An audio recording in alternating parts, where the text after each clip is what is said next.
Hello everyone.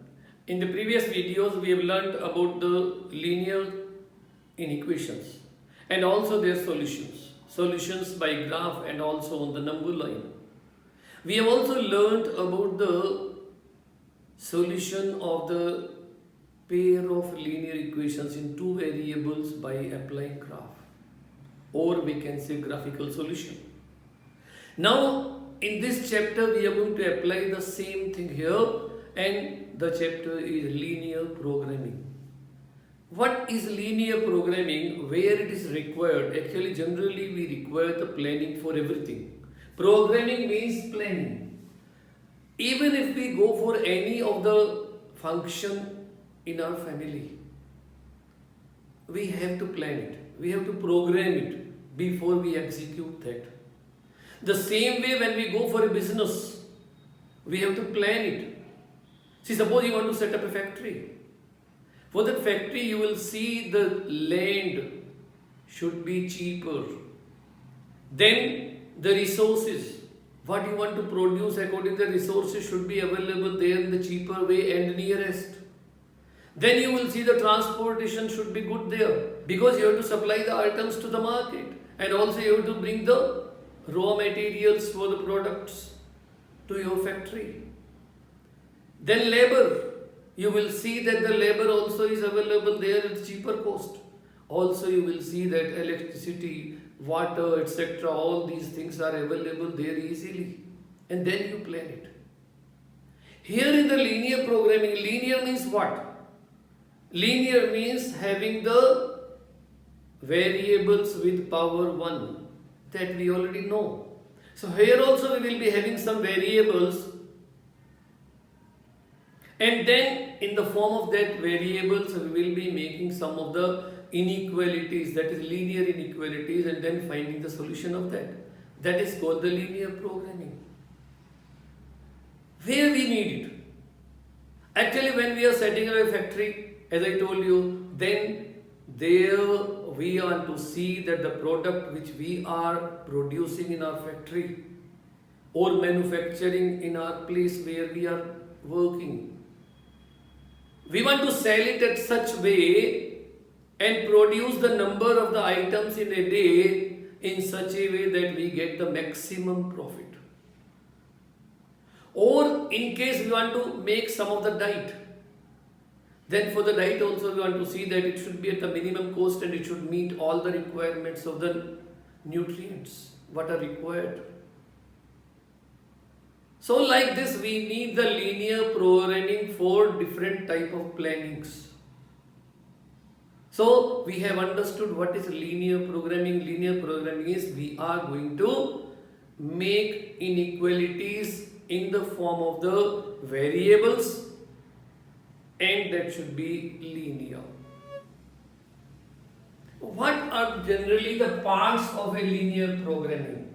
When we go for the parts of it, see, we have some of the parts here, like first one is objective function. Objective function we generally represent by capital Z. This is the actually number or the object which is to be maximized or minimized, that we call optimization function. So whatever we want to optimize, that comes in the form of the variables. Second one is constraints.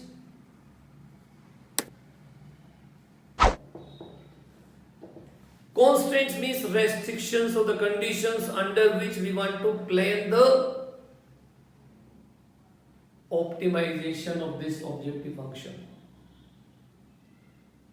So these restrictions, these conditions, these constraints will be in the form of linear inequalities. The third part we are going to have, that is known as non-negativity constraints.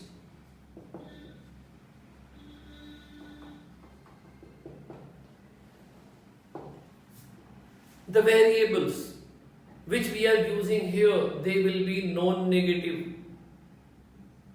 They will be positive always. And that's what are known as non-negativity constants. We will understand it with one example of an LPP, linear programming problem. See the LPP, the linear programming problem will be in the type like suppose we have x and y two variables. Then I told the first part of the component of the LPP is objective function.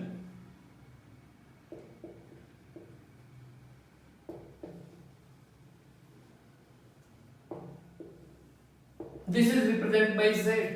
It may be like maximize Z, that is equal to 3x plus 2y. This is what we have to maximize. Then the second component of part is constraints.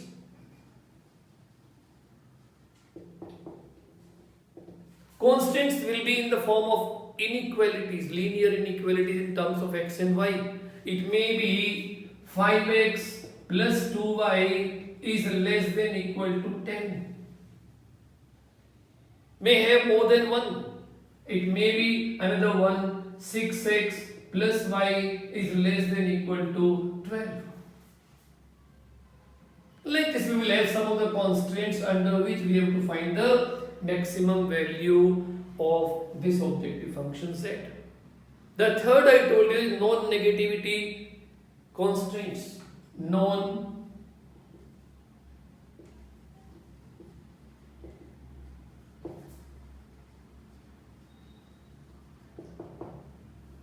Negativity constraints.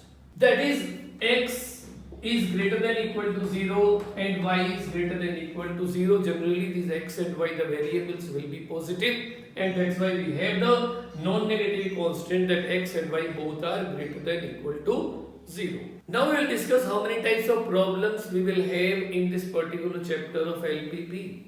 The first one is production or manufacturing problems. What we have in this?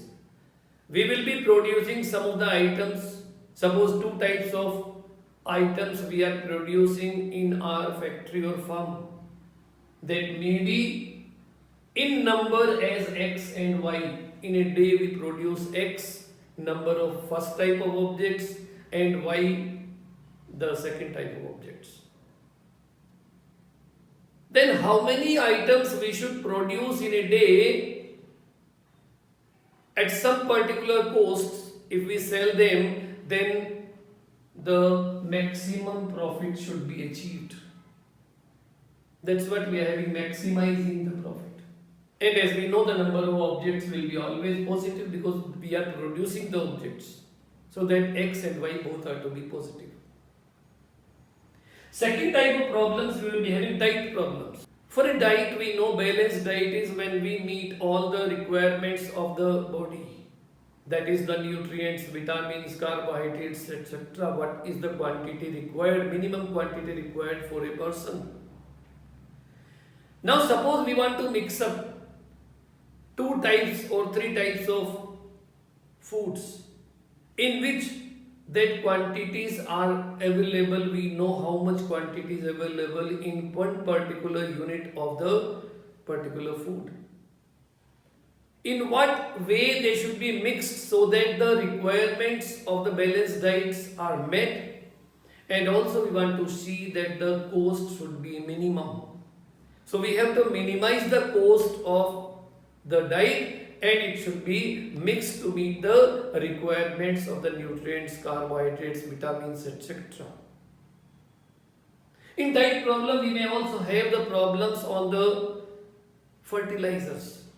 Like in a soil, nitrogen, phosphorus, etc. required according to the requirement of the land or the soil.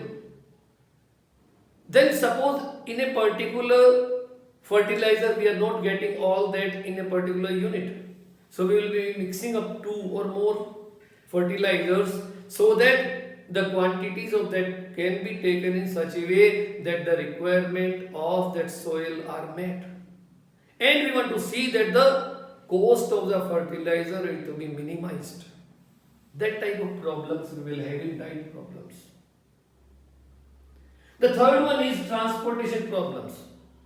We know when we are producing some of the items, we have to send them to the market. The supplies to be made to different markets, different places from our godown or the store where we are keeping these all the items. We want to meet the supply or transportation in such a way that the transportation charges are minimum.